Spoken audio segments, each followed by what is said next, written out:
Muy buenas tardes a todas, todos, todes. Les damos la más cordial bienvenida una vez más a su programa Defendemos al Pueblo, un espacio para la difusión, promoción y fortalecimiento de los derechos humanos en nuestro país, pero sobre todo un espacio para ti y para tu voz. El día de hoy nos acompaña la maestra Erika Salinas, a quien le doy la más cordial bienvenida y te agradezco que estés aquí porque vienes del aeropuerto y vienes de tener un día muy ajetreado. Entonces, desde la Comisión Nacional de los Derechos Humanos valoramos muchísimo el trabajo de personas que, como tú, pues ponen el cuerpo en favor de los derechos humanos. Erika, te presento brevemente. Eres activista social, directora, guionista, productora de cine y de teatro, con un enfoque social y humanista. Has trabajado en el ámbito educativo desde el 2008 y en las artes desde el 2012. Eres comunicóloga, egresada de la Universidad del Noroeste y tienes una maestría en consultoría interna y externa. Erika, ¿cómo te convertiste en activista? Ay, ¿por qué empezamos con las preguntas tan profundas, Berta? Pues muchas Estamos gracias. en confianza.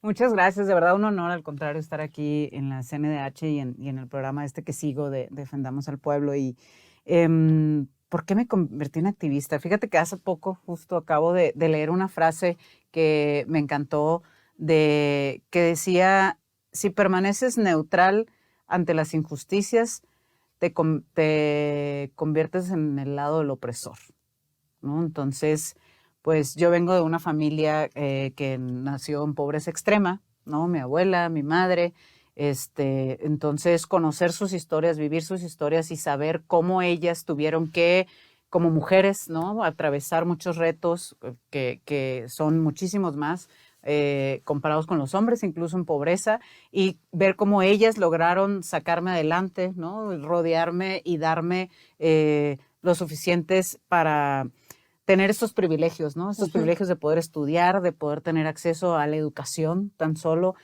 como ellas dijeron, o sea, ellas trabajaron para poder darme educación. Entonces, creo que la verdad es como una respuesta natural ante tantas injusticias que viví en mi familia, pero pues también que empecé a ver en México, ¿no? Y en el mundo en general. Entonces, la verdad, yo lo siento así. O sea, si me permanezco neutral, me convierto del lado del opresor y pues no es la idea realmente.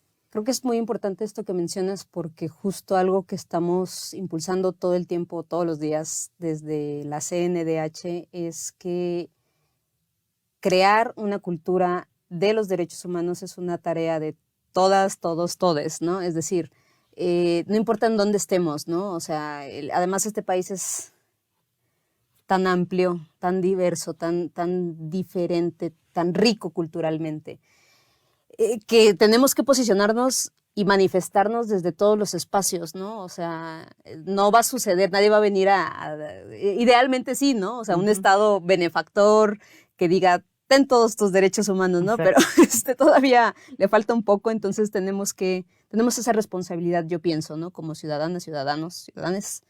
Y respecto a esta responsabilidad que empieza desde el trabajo personal,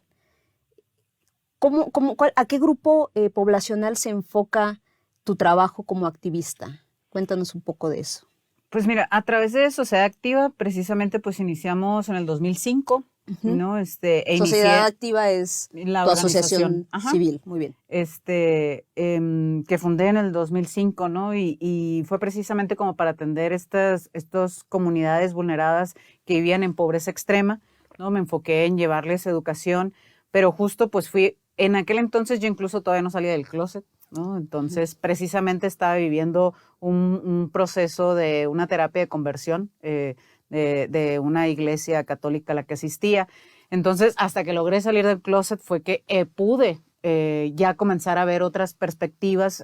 Me convertí también en activista de derechos LGBT y justo andando en esto entre las artes y la educación, llegué al sector de la comunidad agrícola, que en Sonora pues hay cerca de más de 300,000 trabajadores agrícolas, ¿no? Que migran de Veracruz, de Chiapas, de Oaxaca. Entonces, desde hace 6 años les llevamos precisamente educación y artes, ¿no? Y promovemos los derechos humanos y temas de diversidad sexual, temas pues, de feminismo, ¿no? De todo lo que se necesita para comenzar a activar, ¿no? Esta conciencia y poder empezar a tomar decisiones en base a la libertad, ¿no? Uh-huh. Entonces, fue así como como andar en el activismo, pero como dices, lo personal es político.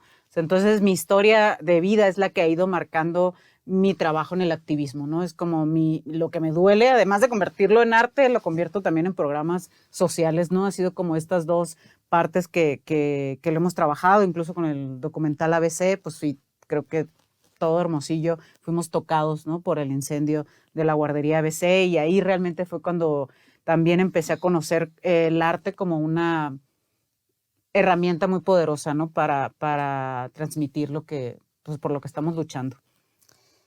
Mencionas que en 2005 estabas tú atravesando un proceso de ECOSIC.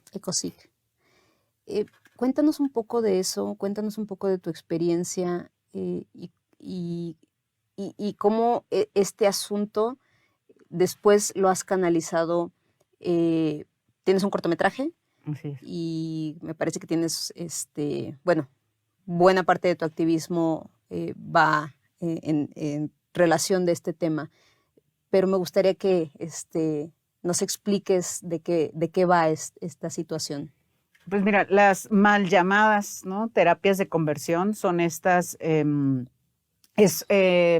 pues terapias, decimos mal llamadas porque no son terapias porque no hay nada que curar, ¿no? Uh-huh. Entonces no le podemos llamar terapias a estas torturas, o sea, lo que en realidad es tortura que se aplica para las personas de la diversidad sexual, la comunidad LGBT más, ¿no? Entonces, sin embargo, el término, digamos, correcto es ECOSIC, que son los esfuerzos para corregir la orientación sexual y la identidad de género. Entonces, estas ECOSIC las aplican generalmente líderes religiosos, ¿no? O familiares hacia personas de la comunidad LGBT con el objetivo de quererlos curar, ¿no? De quererlos cambiar, pero pues en realidad son torturas porque aplican pues mucha violencia que van desde la terapia psicológica hasta los electroshocks, que es una de las metodologías que yo expongo en mi cortometraje, uh-huh. Pasando por violencia física, ¿no? Incluso a las mujeres también las llegan a violar, ¿no? A sufrir abusos sexuales, porque pues hay esta creencia que necesitan estar con un hombre, ¿no? Para cambiar su identidad, su preferencia, su orientación sexual. Entonces, pues esta situación realmente pues yo la viví del 2004 al 2008, ¿no? Entonces, hasta que llegó un momento en el que cuando el padre, ¿no? El cura, cuando yo fui a confesarme y que realmente pues no estaba funcionando esta terapia que él estaba llevando, fue que me recomienda los electroshocks y ir con la ginecóloga para que me dé estrógenos, ¿no? Como lo decía, los electroshocks para que borren esos pensamientos pecaminosos y los estrógenos para que recuperes tu feminidad perdida, ¿no? Me dijo, y con eso te vas a curar. Cuando él dijo esa palabra de te vas a curar, fue como yo tenía 26 años, fue que me quedé pensando, sí, ¿por qué curar? O sea, porque yo en ese momento estaba enamorada de mi pareja de ese entonces. Entonces, ¿cómo el amor es algo que se tiene que curar? ¿Cómo algo que yo siento? ¿Cómo algo que yo estoy viviendo? ¿Cómo mi sexualidad es algo? O sea, en ese momento fue que salí corriendo de esa iglesia, literal. Además que experimenté mi primer ataque de pánico ahí. Y pues precisamente las secuencias, ¿no? Las consecuencias de estas terapias de conversión pues son daños psicológicos, ¿no? Que van desde la ansiedad, depresión, hasta obviamente con muchos intentos de suicidio, ¿no? Y esto afecta desgraciadamente más o menos las estadísticas que obviamente no se saben al 100% porque pues, no todo mundo se atreve a denunciar, precisamente porque ni siquiera son ilegales, ¿no? Todavía en México son permitidas. O sea, esto todavía es legal, a pesar de que ya está una ley en el Senado desde uh-huh. el 2018, se presentó una ley, pero siguen siendo pues, permitidas, ¿no? Legales. Y te digo, a pesar de todas estas consecuencias tan graves que tienen para la comunidad LGBT que experimenta que son, ¿no?, expuestos a estas torturas Sí, sí, sí. que se aplican. Tu cortometraje expone esta experiencia, ¿no? ¿Me recuerdas el nombre de tu Para Sara. cortometraje? Para Sara. ¿Dices que está en concurso ahora? Pues estamos participando en festivales, ¿no? A ver Qué en maravilla. dónde Nos tienes que invitar. Mencionas que a pesar de que tu obra toca estos temas, este asunto, o sea, no hay una obra que pueda reflejar el dolor de experimentar una tortura de este tipo. ¿Qué esperas de tu obra? ¿Qué esperas que provocar? ¿Qué esperas que suceda con las personas que tenemos un acercamiento a este material tuyo? Pues creo que realmente y es como lo mágico del arte, ¿no? O sea, que cada quien va a conectar con el sentimiento propio. O sea, creo que muchas veces creemos o hay gente que cree que como si la comunidad LGBT o la población LGBT fueran de otro planeta. Otra galaxia. Sí, son como, las raros, ¿no? Y creo que cuando la experiencia que he tenido, porque ya lo he exhibido en algunos eventos, incluso estrenó en la FIL Zócalo, ¿no? El año pasado, y en las exhibiciones, la gente logra conectarse pues con el dolor, con el miedo, ¿no? Lo que todos hemos experimentado, pues las emociones, lo que nos une como seres humanos, el amor, y sobre todo esa sensación de injusticia, ¿no? O sea, ¿por qué? ¿Por qué a alguien le vas a aplicar esa tortura simplemente por ser quien es? O sea, eso es lo que es inconcebible y sobre todo también creo que estas piezas nos ayudan mucho y nos impulsan, te digo, en los temas legislativos, para socializar estos temas, para hablar precisamente, ¿no? Que se genere el diálogo a través de estas situaciones que son tan complicadas de hablar. O sea, a mí me llevó 13 años poder hablar de esto, ¿no? O sea, obviamente terapia, una red de apoyo, el feminismo, o sea, tuvo que pasar muchas cosas en mi vida para yo atreverme a hacer una denuncia y directamente en el Senado y de exigirles y pedirles, bueno, exigirles, ¿no? Que hagan su trabajo, que legislen en pro de los derechos humanos. Pero me llevó 13 años, ¿no? Y un empoderamiento educativo y un empoderamiento, te digo, femenino, ¿no? De mi red de apoyo, de mi familia, para yo poder pararme y exigir, ¿no?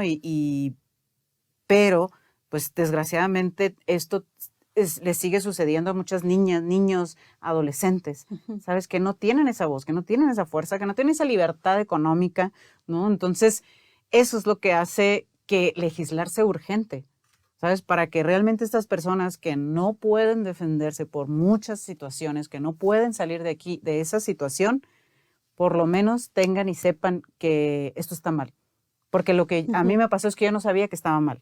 Como no está prohibido, como no había información, yo creía que era lo correcto y yo creía incluso que esas personas estaban haciendo lo mejor para mí, que era salvar mi alma, ¿no? Como era el pretexto al final de cuentas para llevar este proceso. ¿Qué es lo que sucede que te hace darte cuenta que quizás eso no estaba bien? Pues en mi caso, la educación, ¿no? O sea, yo empecé a educarme, digo, estamos hablando del 2004, no había la información que hay ahora, pero pues ya empezaba como a buscar, como a informarme. Y eso obviamente te va abriendo la mente y te va haciéndote consciente, ¿no? Que hay otros mundos, no nada más el que te vendían ahí o el que te ponían ahí en ese grupo religioso. Y lo otro, pues es, en mi caso, yo tenía todo el respaldo de mi mamá. O sea, yo sabía, o sea, soy hija única y decía yo, o sea, yo sabía y el amor de mi madre, dije, no importa que quien sea, yo sabía que ella me iba a respaldar y eso es algo también bien importante que siempre lo hablamos en las funciones, el que la familia apoye a alguien de la comunidad LGBT reduce hasta en un 50% las probabilidades de suicidio, ¿no? Es por eso como la importancia de que la familia arrope, sobre todo la mamá, ¿no? Que siempre hay como este contacto, obviamente papá o mamá, pero sabemos que la mamá es esta persona y que va a estar ahí, ¿no? Entonces, cuando yo pensaba en dejar la iglesia o dejar esa terapia, era porque sabía que tenía un refugio a donde ir. Pero volvemos a lo mismo, ¿cuántas personas no hay que tienen este refugio? ¿Cuántas? Por eso también lo importante de las asociaciones civiles, ¿no? Sí, sí, sí, y de las redes de apoyo, ¿no? O sea, las redes de amor, de afecto, son las que nos salvan, ¿no? O sea, incluso cuando hablamos de temas, bueno, eso es una especie de violencia, ¿no? Pues, se habla mucho en temas de violencia de género, en general violencia, que necesitas una red para poder salir, ¿no? O sea, si te sientes sola, solo, te acorralan, ¿no? Es como si te debilitaran. Entonces, estas redes, pues sí, son fundamentales. ¿Crees que desde esta propuesta artística, específicamente desde el cine, sí se puede generar este mayor diálogo que comentas? ¿Crees que sí nos sirve el arte para sensibilizar de una manera más amplia, no sé, que con otras herramientas? ¿O por qué elegir el cine y no la literatura o la pintura?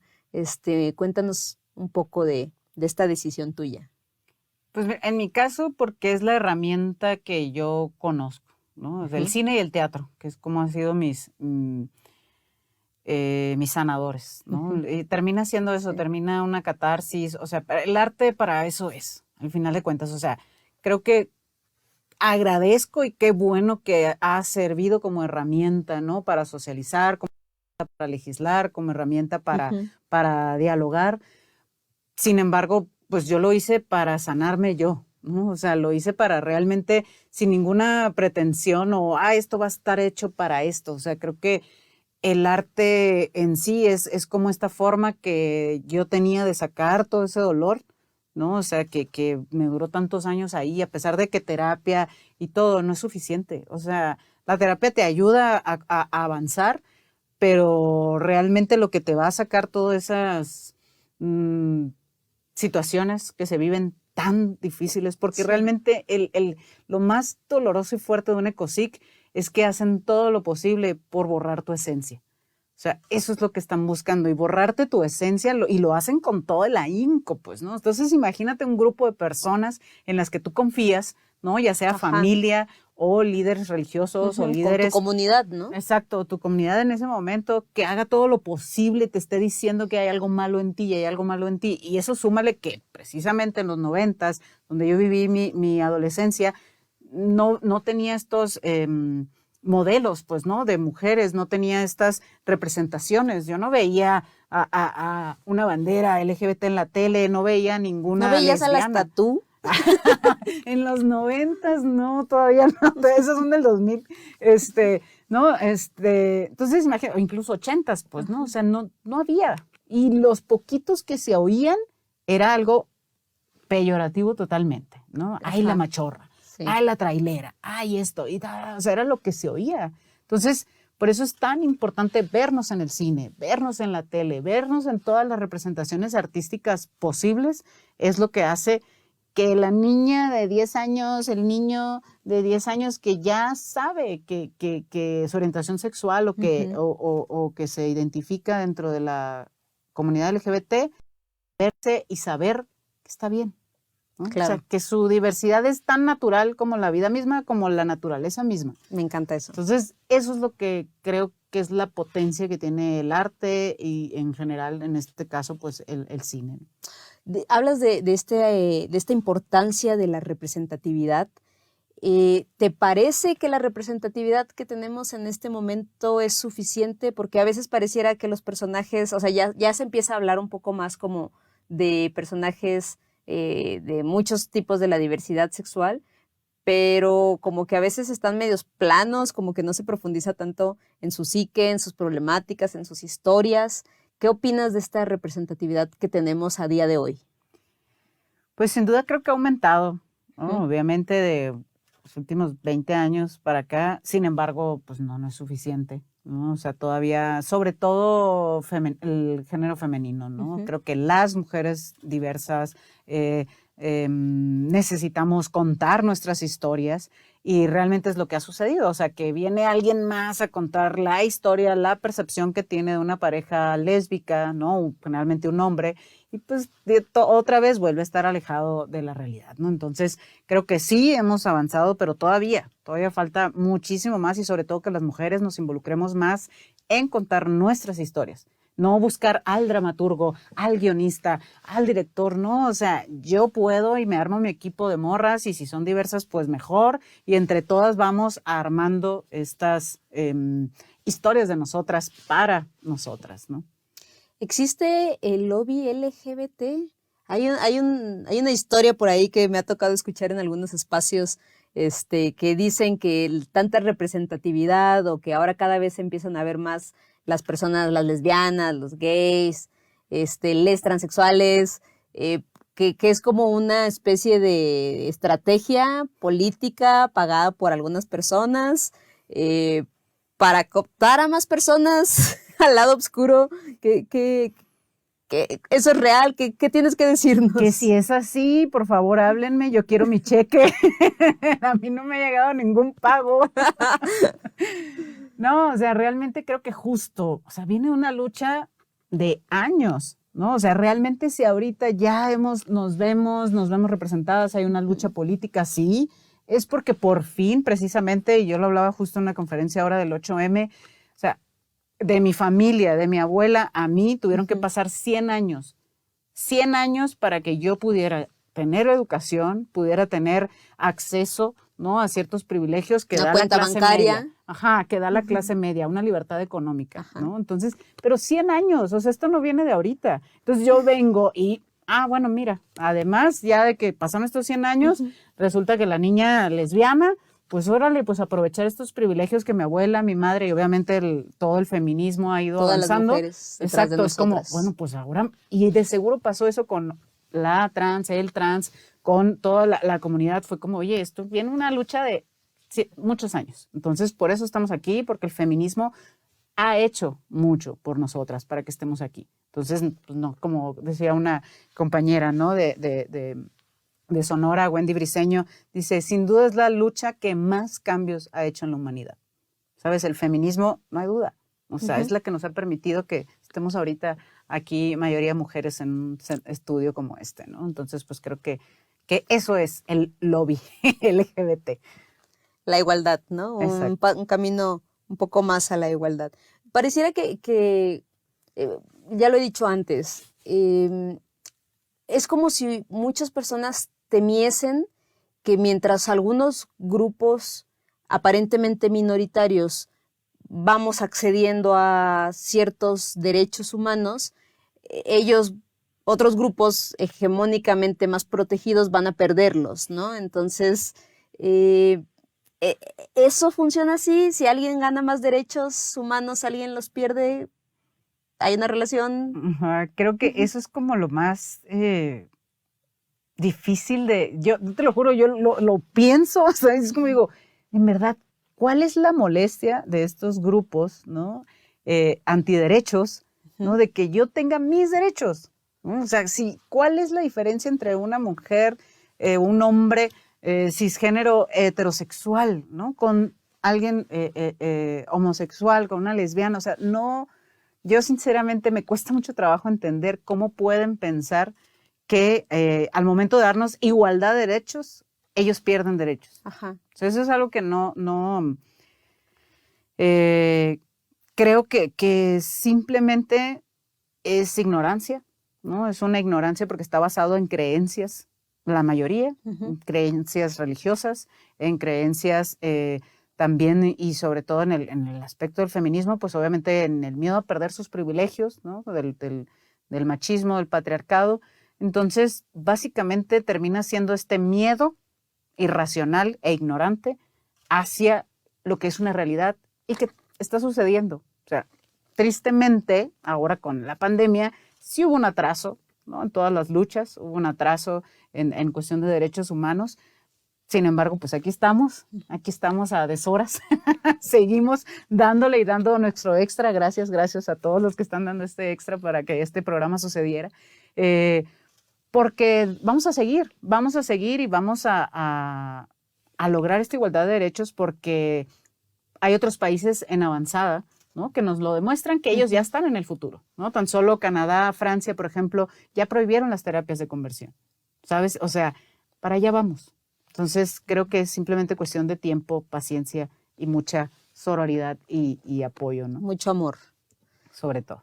Erika, para ir cerrando esta amena conversación contigo, si sé de alguien que está atravesando por una ECOSIG, o si yo misma estoy atravesando una situación de ese tipo, ¿qué puedo hacer?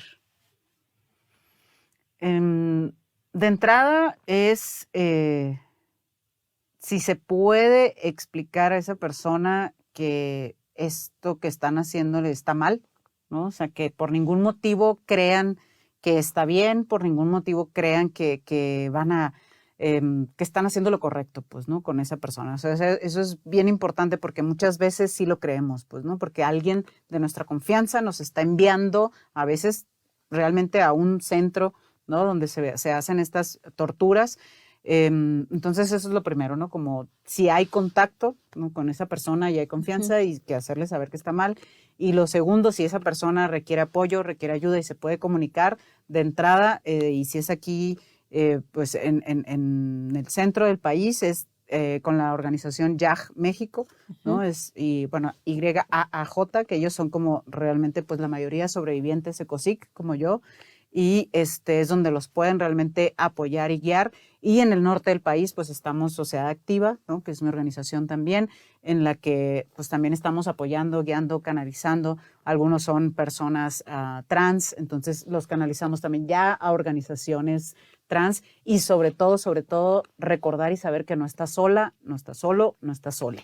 Realmente habemos una red de apoyo aquí. Es cuestión nada más de buscar ahí en internet a organizaciones civiles que estamos trabajando en pro de los derechos LGBT y lo vamos a arropar. Y ya tenemos protocolos, ya tenemos equipo, ya tenemos, o sea, ya sabemos cómo apoyar en estos casos. Nada más es cuestión de realmente acercarse y pedir este apoyo, ¿no? ¿Dónde encontramos en internet a Sociedad Activa? Así como Sociedad Activa en todas las redes, y también aprovechar que ahorita tenemos una campaña que está abierta al Senado de la República para que prohíban, ¿no? Las terapias de conversión. ¿Estás juntando firmas? Sí, ya entregamos en diciembre, noviembre del año pasado, entregamos a la presidenta del Senado, la senadora Olga Sánchez Cordero, le entregamos cerca de 18,000 firmas y se comprometieron, obviamente, a darle seguimiento, pero 5 meses después, pues seguimos sin esta respuesta y por eso seguimos juntando firmas. O sea, esto no termina hasta que realmente se logre pasar esta ley y se prohíban estas torturas. Está siendo gente torturada y el Senado de la República, los legisladores y las legisladoras lo están permitiendo. Entonces, urge se prohíban las terapias de conversión en México.